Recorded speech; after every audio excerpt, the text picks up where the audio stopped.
The morning sun on Kepler 442b cast long shadows across the mining camp. Kim Dae-ho stood at the main gate, drinking his coffee and watching the alien sky. 6 months ago, this place was just empty land. Now, New Seoul Station was home to 300 humans who came here to dig for rare metals. Dae-ho was the boss of this place. He used to be a soldier, but now he made sure everyone had food, power, and safety. The job was harder than fighting wars. At least in war, you knew who your enemies were. "Another quiet morning," said Park Soo-jin as she walked up to him. She was the team's expert on alien life forms. Her job was to study any strange creatures they found on this planet. "Too quiet," Dae-ho said. "I don't like it when things are too quiet," Soo-jin smiled. "You worry too much. We've been here 6 months. If there were dangerous animals, we would have seen them by now." Dae-ho was about to answer when the ground shook. Both of them looked toward the eastern hills. A loud boom echoed across the valley, then another, and another. "What was that?" Soo-jin asked. Before Dae-ho could answer, Lee Won-ho came running toward them. Won-ho was in charge of security for the camp. He was a big man with scars on his face from old fights. "Sir, we have a problem," Won-ho said, breathing hard. "Something big is coming from the hills. The sensors are going crazy." Dae-ho put down his coffee. "Show me." They ran to the control room. Choi Hye-jin was already there, working at the computers. She handled all communications for the camp. Her screens showed red dots moving toward them. "There are 12 of them," Hye-jin said. "Maybe more. They're big and they're moving fast." "How big?" Dae-ho asked. "About 6 feet tall. They're coming straight for us."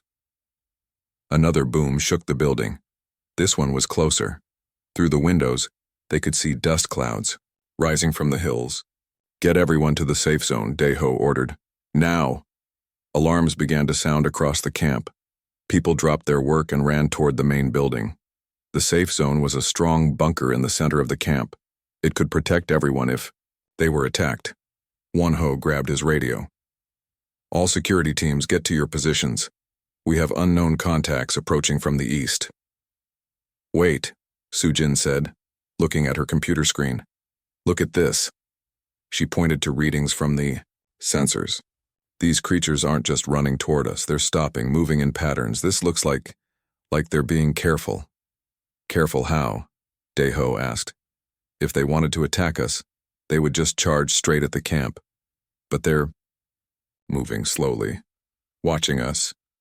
Another explosion, closer this time. Through the windows, they could see something moving in the rocks near the camp. It was tall and moved on 2 legs like a person, but it was covered in what looked like crystal armor that sparkled in the sunlight. "There," Hye-jin pointed. "I can see one of them." The creature was about 6 feet tall, just like the sensors said. Its body was covered in hard, crystal-like plates. It had 2 arms and 2 legs, but its hands ended in sharp claws. Its head was long and had bright yellow eyes. As they watched, the creature's chest began to glow. A bright light came from inside its body. Then, with a loud bang, it shot something at a rock near the camp. The rock exploded into pieces. "It's shooting at us," Won-ho shouted. "No, wait," Soo-jin said. "Look where it aimed. It hit the rock, not the camp. If it wanted to hurt us, it would have aimed at the buildings."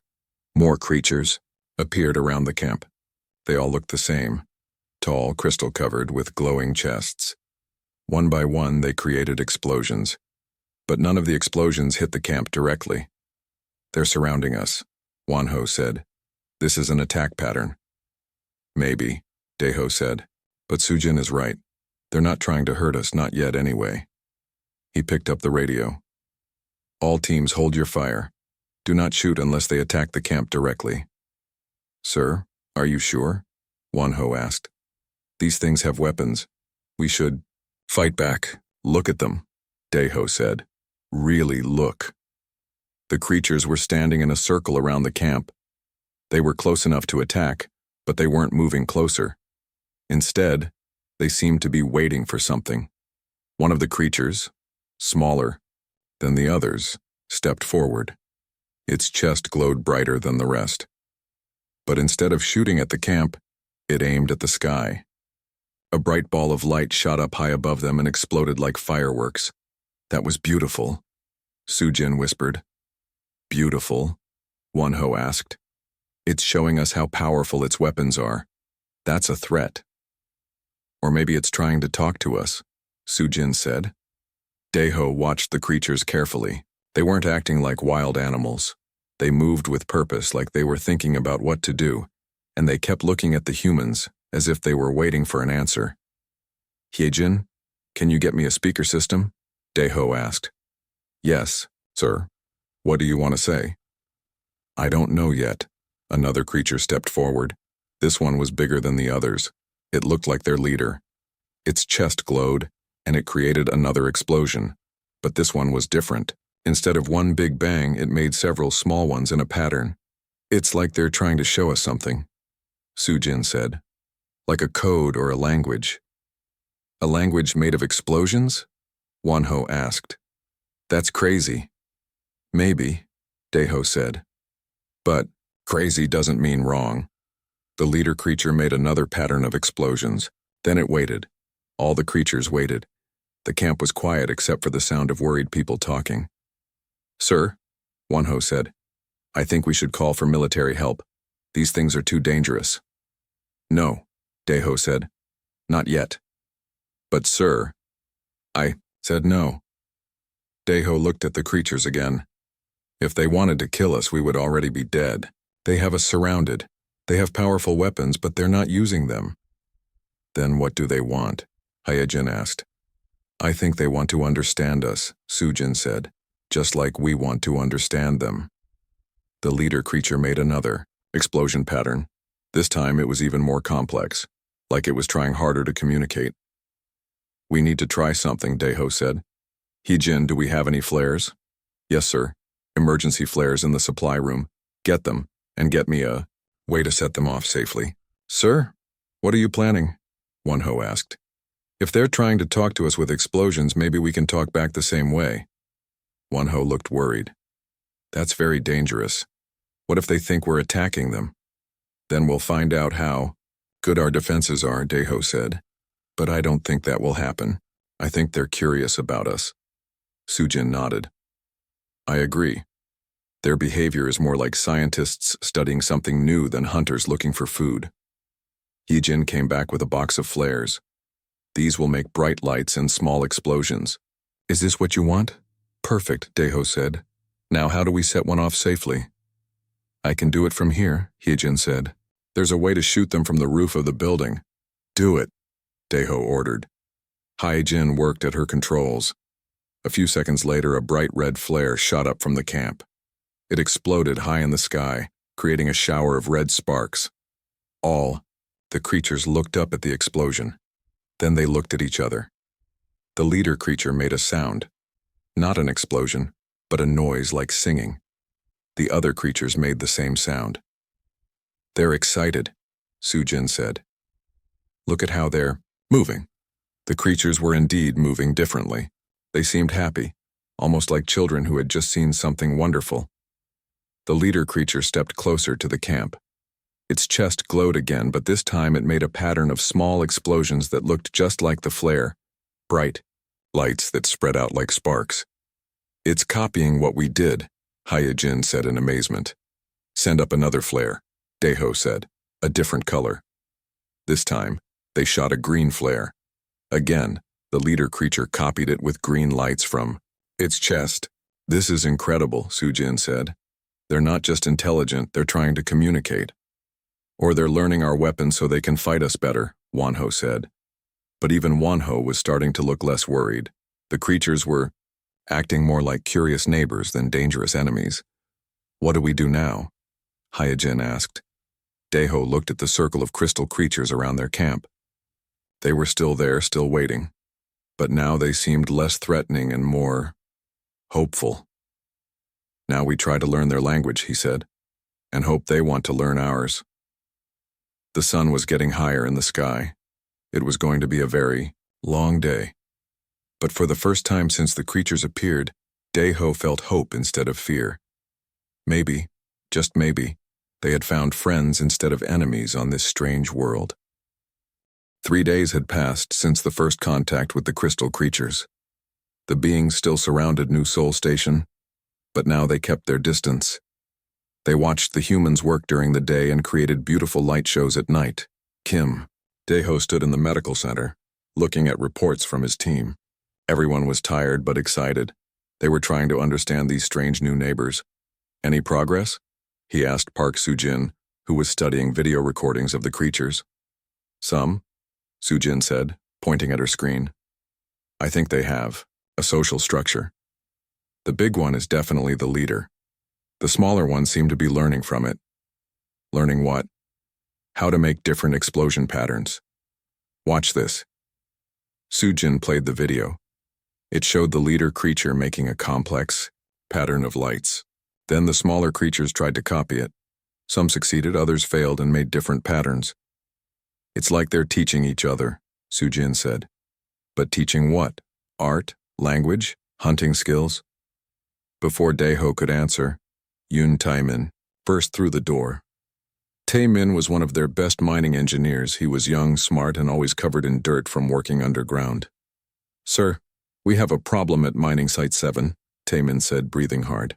One of the creatures is there and it won't leave. Is it threatening the workers? Daeho asked. No, sir, it's just watching. But the workers are scared. They can't do their jobs with that thing staring at them. Daeho sighed. Show me.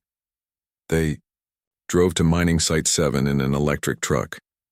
The site was on the edge of the camp where the humans were digging deep holes to find rare metals. When they arrived, Daeho saw the problem immediately. A young creature, smaller than the others, was sitting on a rock about 50 feet from the mining equipment. It wasn't doing anything threatening.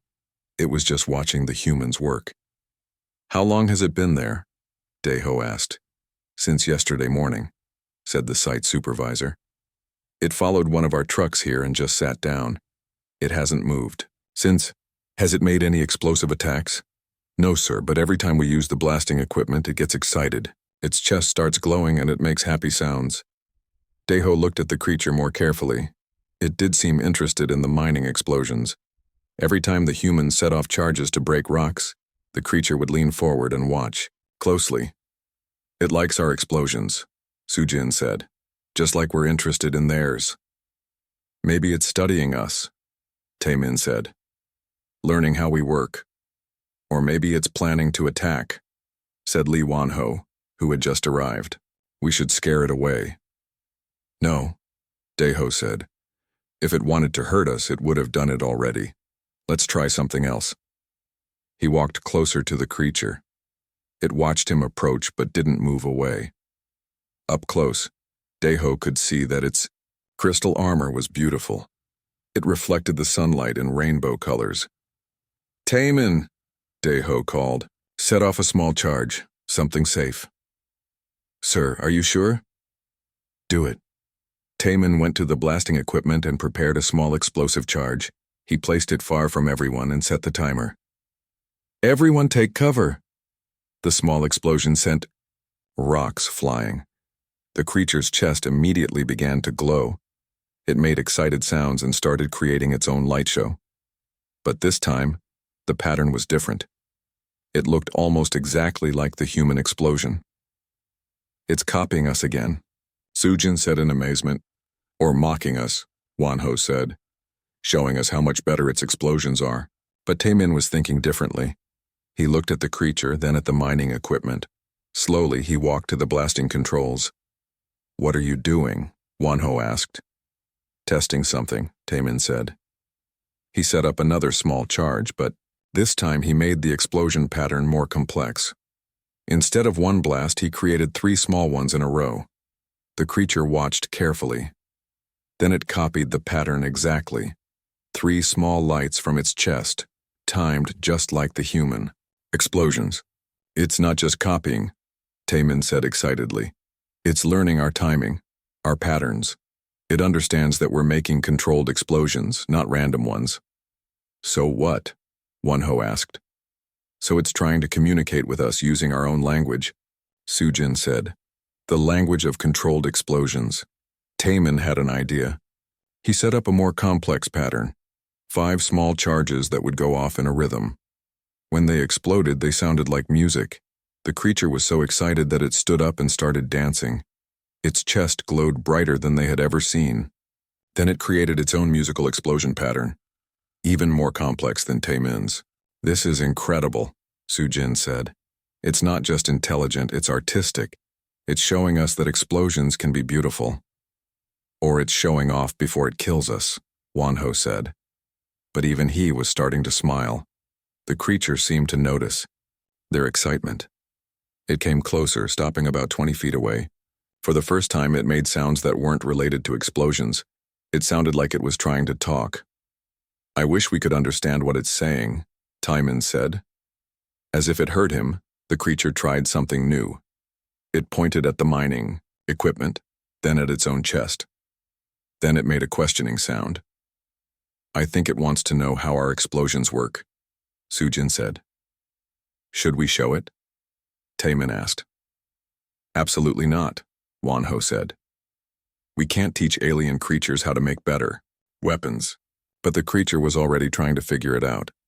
It walked over to some loose rocks and began examining them. It touched them gently with its claws, as if trying to understand their structure. Then something amazing happened. Instead of creating a big explosion, the creature made a very small, very precise one.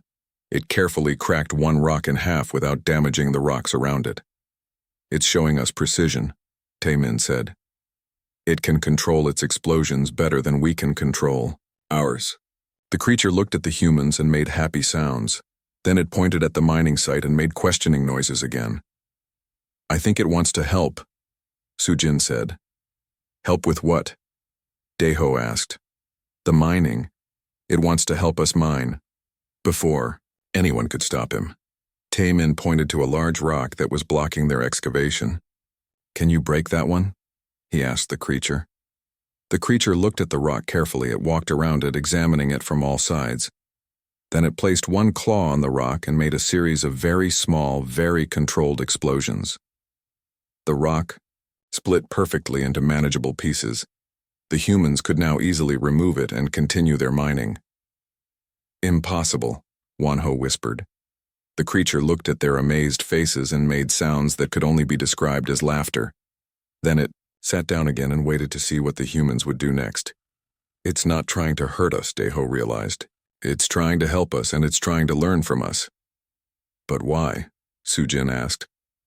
"Maybe because we're the first creatures it's met that also make controlled explosions," Tame said. "Maybe it's been alone for a long time, and now it's found others who understand its language." The creature made more happy sounds and created a small fireworks display in the air. It was clearly pleased with the progress they were making. "What do we do now?" Wanho asked. Daeho looked at the creature, then at his team. "Now we try to be good neighbors, and we learn as much as we can about each other."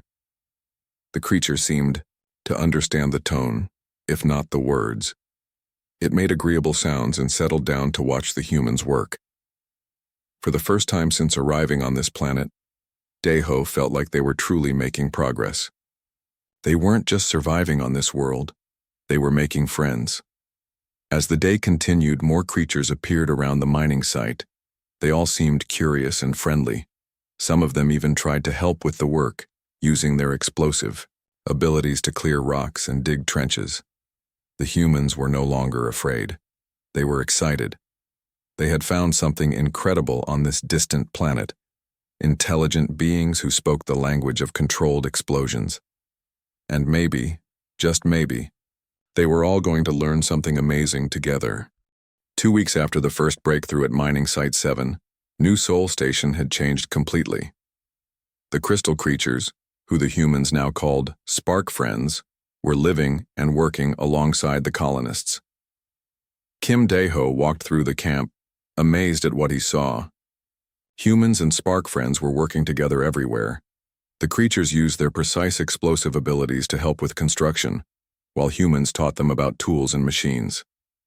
"This is incredible," said Shin Bo-ram, the camp's child, psychologist who had arrived on the last supply ship. She was watching human children play with young spark friends in a specially built safety area. The children learn faster than adults, Deho said. They're not afraid. Children always adapt better, Boram agreed. Look at little Minho there. He's teaching that young spark friend how to play catch. Deho watched as 8-year-old Minho threw a soft ball to a small spark friend. The creature caught it carefully with its claws, then threw it back using a tiny, controlled explosion to launch it perfectly into the boy's hands. They're so gentle with the children, Boram observed. I think these creatures value young life, just like we do. Nearby, Nam Junseo was working with a group of adult spark friends. Junseo used to work with explosives in the military before becoming a miner. Now he was learning the spark friends' explosion language. Watch this, Junseo called to Deho. He set up a series of small charges in a pattern, then detonated them to create a rhythm. The spark friends responded with their own chest explosions, creating a complex musical conversation. They're teaching me advanced patterns, Junseo explained. Their explosion language is much more complex than we thought. They can express emotions, tell stories, even make jokes. Jokes? Deho asked. Yes, sir. That big one over there just told a funny story about the first time they saw our mining equipment. They thought our machines were baby spark friends that couldn't control their explosions properly. Deho laughed. That actually makes sense, from their perspective. Park Soo-jin approached with her research tablet. I've been studying their social structure, she said. It's fascinating. They live in family groups, and the adults take turns teaching the young ones. They have artists, engineers, even what look like scientists. Scientists? Yes. Some of them are experimenting with new types of explosions. They're trying to create things we've never seen before. Explosions that can shape metal, explosions that make music, even explosions that seem to help plants grow. That's amazing, Deho said. What else have you learned? They call themselves something that translates roughly to light singers. They've been alone on this planet for a very long time. They're excited to meet other intelligent creatures who understand controlled destruction. As they talked, Jang Mi-rae, the medical officer, was treating a spark friend who had accidentally hurt itself while learning to use human tools. The creature sat patiently while she bandaged a small cut on its arm. Their biology is incredible, Mi-rae explained.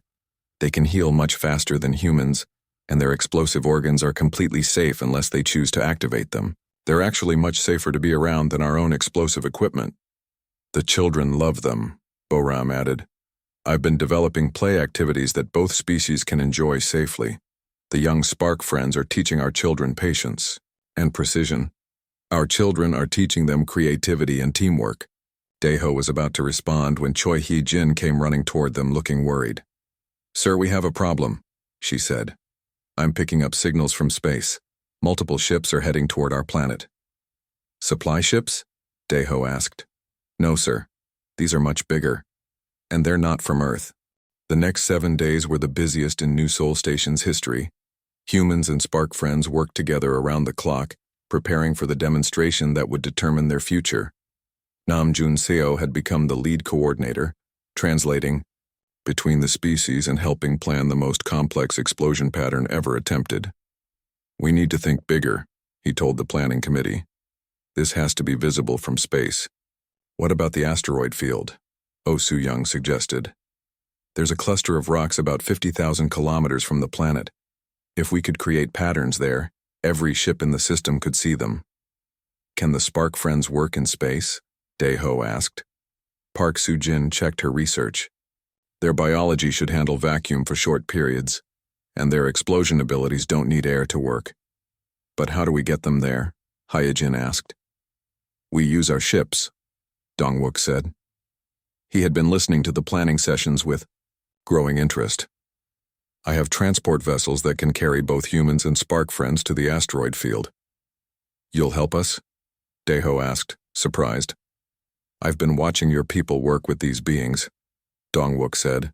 What I see here isn't dangerous, it's inspiring. If we can show this to the galaxy, it might change everything. The spark friends were excited about the plan. Their leader, who the humans had started calling Brightsong, gathered all the adults for a planning session. They created explosion patterns that looked like complex blueprints, showing exactly how they wanted to arrange their demonstration. "They're planning something incredible," Junseo translated. "Not just random explosions, but a story. The story of their planet, their history, and their friendship with humans." Young spark friends and human children worked together to create smaller demonstration patterns. They would perform from the planet's surface while the adults worked in space. "The children's part is important," Boram explained. "It shows that both species trust each other enough to let their young ones participate." On the day of the demonstration, ships from dozens of alien species had gathered to watch. The Galactic Council had decided this event would determine humanity's future in the galactic community. The demonstration began at sunset. First, the children on the planet's surface created small, beautiful patterns. Human children launched fireworks while young spark friends created matching explosion art. The patterns told the story of first contact, showing fear turning into curiosity, then friendship. Watching from the alien ships, representatives could see that both species' children were working together, playing together, creating art together. "Impossible," whispered the Alterian representative. "Children wouldn't play with dangerous predators." "Unless they're not dangerous predators," Dongwook said quietly. Then the main event began. In the asteroid field, adult humans and spark friends worked together to create the most spectacular display the galaxy had ever seen. Using controlled explosions and precise timing, they carved intricate patterns into the asteroids themselves. The spark friends' explosions were like brushstrokes of light carefully shaping the rocks. Human engineers used their equipment to add supporting details. Together, they created a three-dimensional artwork that told the story of cooperation between different species. The patterns showed the loneliness of the spark friends before the humans arrived. They showed the misunderstanding and fear of first contact. Then they showed learning, friendship, and working together to create something beautiful. "It's not just art," Oh Soo-young said in amazement. "They're terraforming the asteroids, creating structures that could be used for space habitats." "They're showing us the future," Soo-jin realized. "Not destruction, but creation. Not war, but cooperation." The demonstration lasted for hours. Each pattern was more beautiful and complex than the last. The spark friends showed precision and control that amazed the watching aliens. The humans showed creativity and cooperation that complemented their partners perfectly.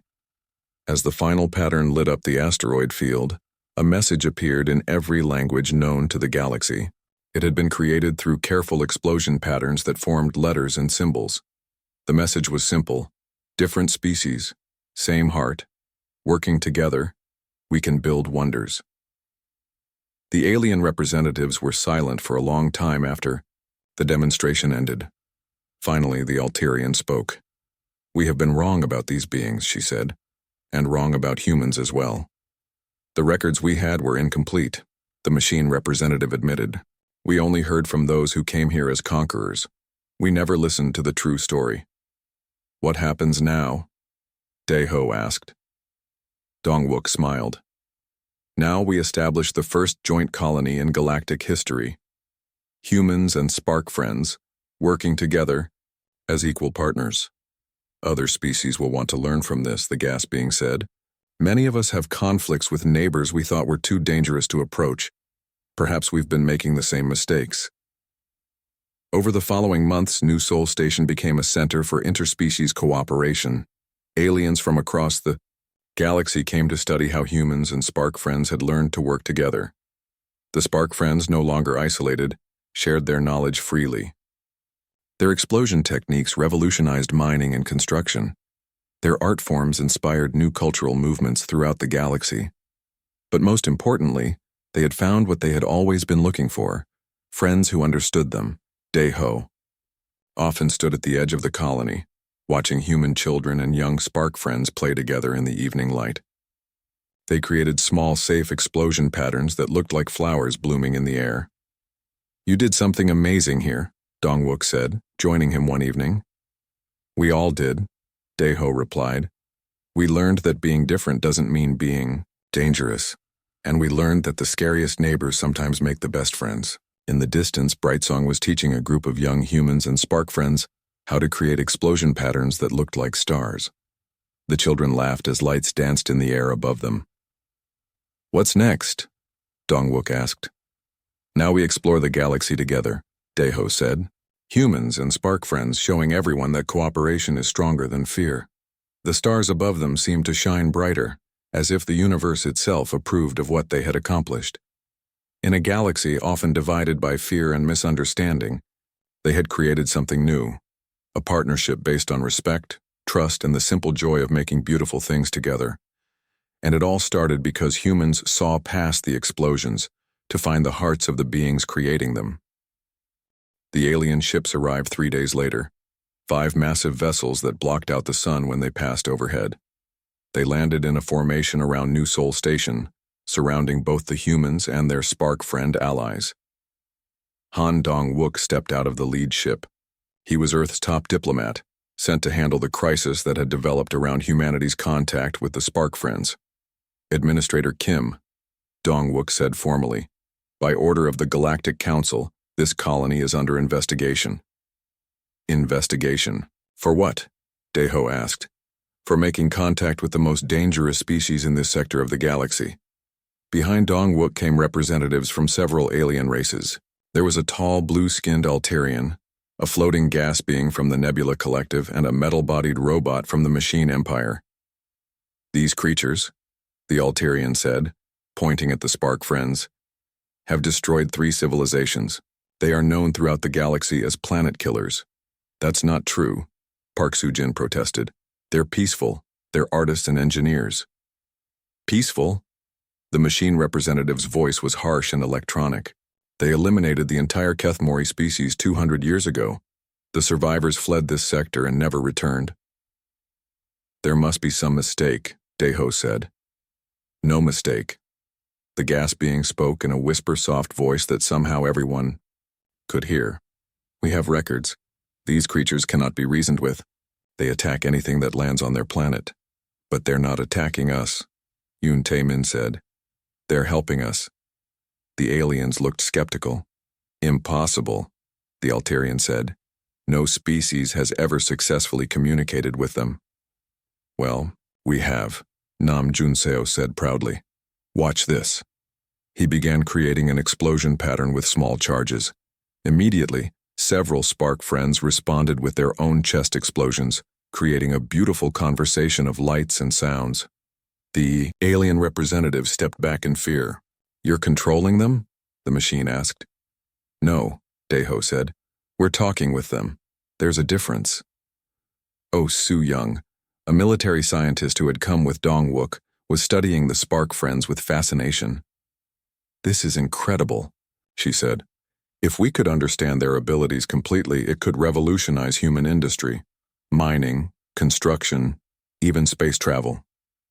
"That's exactly what we're afraid of," the Altarian said. "Humans with access to these creatures' destructive capabilities could threaten the entire galaxy." "We're not threatening anyone," Daeho said. "We're just trying to live peacefully on this planet." "Peaceful?" The gas being's voice was sharp. "Your species is known for violence. Give you access to planet-killer weapons and you'll use them." "These aren't weapons," Soo-jin said. "They're people. Intelligent beings with their own culture and society." "Dangerous beings," the machine corrected. "They must be contained or eliminated." The conversation was interrupted by a loud series of explosions. The spark friends had noticed the tension and were becoming defensive.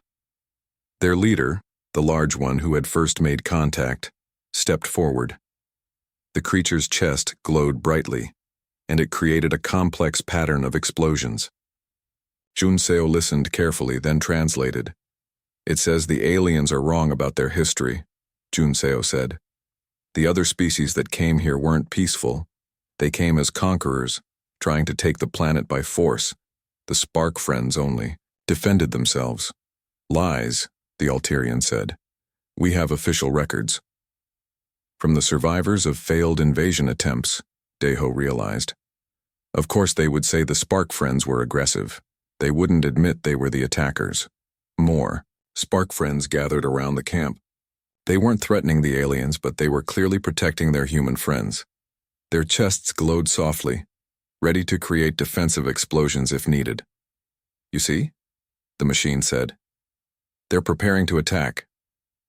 "No," Boram said. "They're protecting the children. Look." She pointed to the playground area where young Spark friends had moved to stand between the human children and the alien ships.